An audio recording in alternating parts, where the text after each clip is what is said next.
Perception வைஸ்லயே தற்போது அதிமுக பின்னடைவை சந்திக்குது. இப்ப அந்த பெர்செப்ஷனை உருவாக்க வேண்டியதுதான் தற்போதைய தேவை அப்படின்னு திரு கேசிபி சொல்றார். உங்களுடைய பார்வை? பெர்செப்ஷன் வார் முக்கியம்தான். அரசியல்ல பெர்செப்ஷன்ல ஜெயிக்கணுங்கிறது முக்கியமானது தான். ஆனா இப்போது பின்னடைவு அப்படிங்கிறது ஒப்பீட்டளவிலானது. கேசிபி அளவுகோல்ல அந்த பின்னடைவு இல்லாம இருக்கணும்னா அதிமுக ஆட்சிக்கு வரணும் அப்படிங்கிறது வேறு. அதிமுக இருக்கக்கூடிய சிலருடைய பெர்செப்ஷன்ல திமுகவுக்கு அடுத்த இடத்தில் அதிமுக இருப்பதே இவ்வளவு தொல்லைகளுக்கு நடுவில் நாம் பெற்றிருக்கக்கூடிய பெரிய வெற்றி தான் அப்படின்னு அதிமுகலே இன்னும் பலர் நினைக்க கூடும். அதனால அந்த பின்னடைவு அப்படிங்கிற முடிவு எலக்டோரலா மட்டும் பார்க்க முடியாது.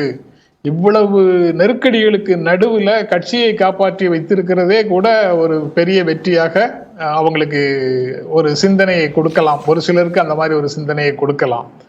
அது போக யாரோடு இணைய வேண்டும் என்று அந்த கோரிக்கைகள் வருகின்றன.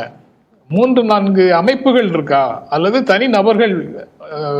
திரு கேசிபி சரியாக சொன்ன மாதிரி பொதுக்குழுவால் வெளியேற்றப்பட்ட தனி நபர்கள் வெளியில இருக்காங்களா இல்ல அமைப்புகள் வெளியில இருக்குதா அப்படிங்கிறது ரொம்ப முக்கியமான கேள்வி. திரு ஜென்ராம், ரெண்டு விஷயம் உங்களுடைய கருத்துக்களை புரிந்துக்கிறேன். ஒண்ணு பெர்செப்ஷன் வைஸ்ல ஒரு வலிமை தேவைப்படுது.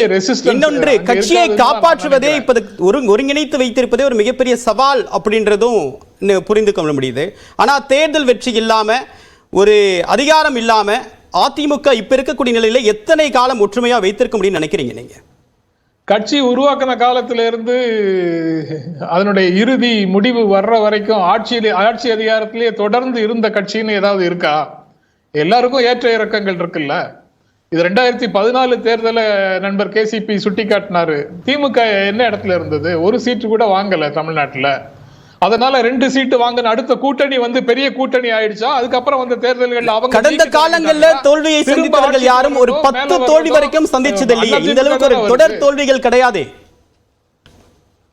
தொடர் தோல்விகள் எதுல கிடையாதுன்னு சொல்றீங்க? 77ல இருந்து 89 வரைக்கும் கிட்டத்தட்ட எம்ஜிஆர் இருந்த காலம் முழுவதும் ஒரு மக்களவை தேர்தலும் ஒரு உள்ளாட்சி தேர்தலும் தவிர அனைத்திலும் திமுக தோற்றது. திமுக காலி ஆயிடுச்சா?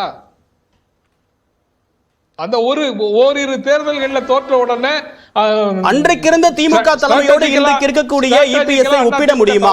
அந்த அளவுக்கு செல்வாக்கு அப்படின்றது இருக்கா? அதற்கான விளைவில் இருந்து வெளியில வர்றதுக்கு இன்னும் நேரம் ஆகும்.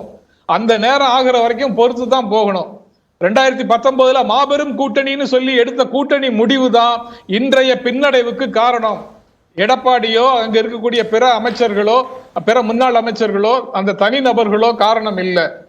ஸ்ட்ராட்டஜிக்கலா 2019 எடுத்த முடிவு தான் காரணம். ஜெயலலிதா இல்லைன்னு உடனே ஒரு பதற்றம் வருது அவங்களுக்கு, அல்லது உள்ளுக்குள்ள ஒரு அழுத்தம் வருது. அந்த அழுத்தம் காரணமாக ஒரு முடிவு எடுக்கிறாங்க. அந்த முடிவில் தொடங்கிய சரிவு. எந்த முடிவை குறிப்பிடுறீங்க? 2019 எடுத்த அலைன்ஸ் ஸ்ட்ராட்டஜில எந்த முடிவை நீங்க சொல்றீங்க? நீங்க பிஜேபியை சொல்றீங்களா? 2019 முடிவுன்னா அந்த முடிவு நீங்க திரும்ப பார்க்க வேண்டியதுதான். 2019 என்ன முடிவு எடுத்திருக்காங்கிறத பார்த்தா தெரியும் எல்லாருக்கும். அது சொல்லுங்க. கேசிபி ஏதோ பாஜக கூட்டணி அப்படின்னு சொல்றதுல ஏதாவது தயக்கம் இருக்கா? எது? எனக்கு ஒரு ஒரே ஒரு சின்ன விளக்கம் தான் எதிர்பார்க்கறீங்க. ஒரே ஒரு சின்ன விளக்கம் தான் எனக்கு வேணும். அதாவது 10 ஆண்டு காலம் திமுக தோல்வியை மட்டுமே சந்தித்தது, ஆனால் அந்த கட்சி வலிமையாக இருந்ததுங்கிறாரு. அந்த 10 ஆண்டுல கூட திமுக நாடாளுமன்ற தேர்தலில் மிகப்பெரிய வெற்றியை ஒரு தடவை பெற்றாங்க, உள்ளாட்சி தேர்தலில் மிகப்பெரிய வெற்றியை பெற்றாங்க, அண்ணா நகர் மறுபடியும் இன்னொரு ஏதோ ஒரு தொகுதி அந்த இடைத்தேர்தல் வெற்றியை பெற்றாங்க. ஆனால் எடப்பாடி பழனிசாமி 2017 வர்றாரு. முழுமையா பேசி முடித்துட்டோம். 2017 ஒரு தலைமை பொறுப்பு வர்றாரு. திரு கேசிபி ஜென்ராம் சார் பேசி முடிச்சிட்டோம். இல்ல 2017 அவர் தலைமை பொறுப்புக்கு வராரு. அவர் தலைமை பொறுப்புக்கு வந்த சூழல் என்ன? அது வரைக்கும் கட்சி இருந்த நிலை என்ன? இன்று சரிவுக்கு காரணம் சரிவு அதிமுக சரிந்து விட்டதுன்னு இன்னைக்கு சொல்றவங்க 2017 டிசம்பர் வரைக்கும் அதை பற்றி கவலைப்பட்டார்களா? அப்படியேதான் பிரச்சனை இருந்ததா? 2017 இருந்து 2017 பிப்ரவரியில இருந்து இந்த சிக்கல் வந்ததுக்கு யார் காரணம்? எங்க தொடங்கியது இந்த சரிவு? பொதுக்குழு முடிவை, எம்எல்ஏக்கள் முடிவை கேள்விக்குள்ளாக்கி தர்ம யுத்தம் நடத்தியது யார்? அங்கதான் ஆரம்பிக்குது. அது அவ்வளத்தையும் விட்டுட்டு திடீர்னு 2024 தேர்தல் முடிஞ்சதுக்கு அப்புறம் புதுசா ஒரு கணக்கை திறந்து அனைத்து பழியையும் எடப்பாடி தலையில கொண்டு போடுறது சரியா? சரி, கேள்வி கேட்டீங்க திரு தனியரசு. இதுல மிக முக்கியமான கேள்வி. 2018 வரைக்கும் கிட்டத்தட்ட 9 தோல்விகளை 2018 இணை இது முதல் சுற்று கருத்து விளக்கம் வந்து திரு ஜென்ராம் அவர்கள்ட்ட வேணும். இல்ல திரு கேசிபி அடுத்த சுற்றுக்கு வர திரு தனியரசு அவர்கிட்ட முதல் கருத்து கேட்டுட்டு வந்துடுறேன். திரு தனியரசு, இபிஎஸ் தலைமையிலேயே எல்லா தோல்வி கணக்கையும் எழுதுறீங்க. ஆனா 2018 ஒருங்கிணைப்பு நடந்தது. அதற்கு பிறகு இரட்டை தலைமையின் கீழே தான் 7 தேர்தலை சந்திச்சீங்க. இதுல ஒட்டுமொத்தமா எல்லா தேர்தலையுமே இபிஎஸ் தோல்வி கணக்குல எழுதுறது எப்படி சரியா இருக்கும்?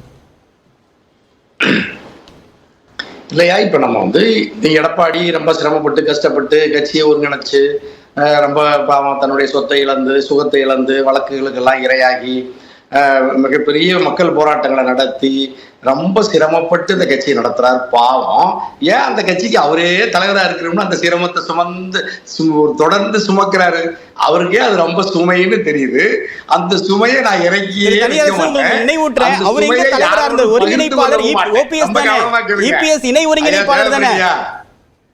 அதுவும் 1 வருடங்கள் கூட ஆகலையே. ஜூலை வந்தா தானே 1 வருடங்கள் ஆகுது. நீதிமன்ற தீர்ப்புக்கு பிறகு தானே. நான் பரவாயில்ல. நான் வந்து அவர் வந்து தனித்து தன்னுடைய சொந்த முடிவுல ஈரோடு கிழக்கு சட்டமன்ற இடைத்தேர்தலில் எனக்கு வந்து எல்லா அடிமை சங்கிலிகளும் விளக்கப்பட்டு விட்டது. இரட்டை தலைமையிலிருந்து நான் விடுபட்டுட்டேன். நான் வந்து புரட்சி தலைவரை விட புரட்சி தலைவர் அம்மாவை விட சாணக்கியர் ராஜதந்திரிகள் எல்லாம் பட்டை சூட்டி அவரை பல்லக்கில் வச்சு அழைச்சிக்கிட்டு போனீங்க ஈரோடு கிழக்குல. அது கொங்கு மண்டலத்தினுடைய கோட்டை ஈரோடு, யாரும் அசைக்க முடியாதுன்னு சொன்னீங்க. வரலாற்றில் இல்லாத அளவுக்கு சாதாரண கை சின்னத்திடம் 65,000 வாக்குகள் சுமார் வித்தியாசத்துல இரட்டைகளை தோற்று போய் எடப்பாடி தன்னுடைய தோல்வி கணக்கை தன் தனித்த தலைமையிலேயே பிரகடனப்படுத்திட்டார். அதுக்கப்புறமும் நீங்க இடைத்தேர்தலில் எல்லா வாய்ப்பு வசதிகளோட பாரதிய ஜனதா கட்சி உடன் இருக்கையில இப்ப உங்களுடைய நேர் எதிரியா இருக்கிற தம்பி அண்ணாமலை உங்களுக்காக பிரச்சாரம் செய்ய வர்றாரு. அண்ணன் ஓபிஎஸ் கட்சியினுடைய நலன் கருதி இரட்டை சின்னத்துக்கு நான் எதிராக வேட்பாளர் நிறுத்த மாட்டேன்னு சொல்லிட்டு அவரும் அமைதியாயிட்டாரு.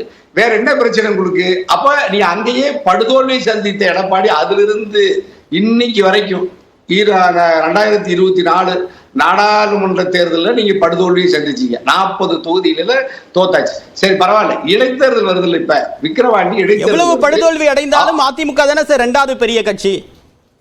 யானை படுத்தாலும் நீங்க ஜெயக்குமார் இப்ப நீங்க ஐயா ஒரு நிமிஷம், அதாவது இப்ப நீங்க சொன்னீங்க, இப்ப எங்க கேசிபி கூட சொன்னாங்க அது வந்து டெல்டாவில் முக்குளத்தூர் சமூக மக்கள் மத்தியில தான் வாக்கு சதவீதம் குறைஞ்சிருச்சு, அது ஓபிஎஸ்ஆல அல்லது டிடிவியால எங்க சினிமாவாலேன்னு சொன்னாரு.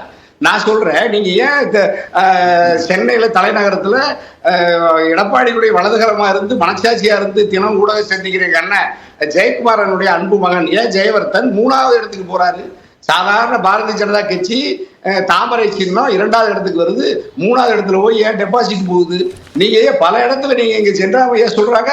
அண்ணா திராவிட முன்னேற்ற கழகத்தினுடைய வரலாற்றுல அல்லது திமுகவுடைய வரலாற்றிலேயே சொல்றேன், அந்த 10 ஆண்டுகள்ல திமுக எத்தனை இடத்துல டெபாசிட் போச்சுயா? சட்டமன்றத்துல, நாடாளுமன்றத்துல, போட்டியிட்ட இடைத்தேர்தல்ல அல்லது பொது தேர்தல்ல. திரு தனியரசு, அதிமுக 7 இடங்களில் டெபாசிட் போயிருக்குன்னா ஓபிஎஸ் பிரச்சாரம் பண்ண, டிடிவி தினகரன் பிரச்சாரம் பண்ண பாஜகவுக்கு 11 இடங்களில் டெபாசிட் போயிருக்கே. பாஜக தமிழ்நாட்டுல கட்சியே இல்லையா?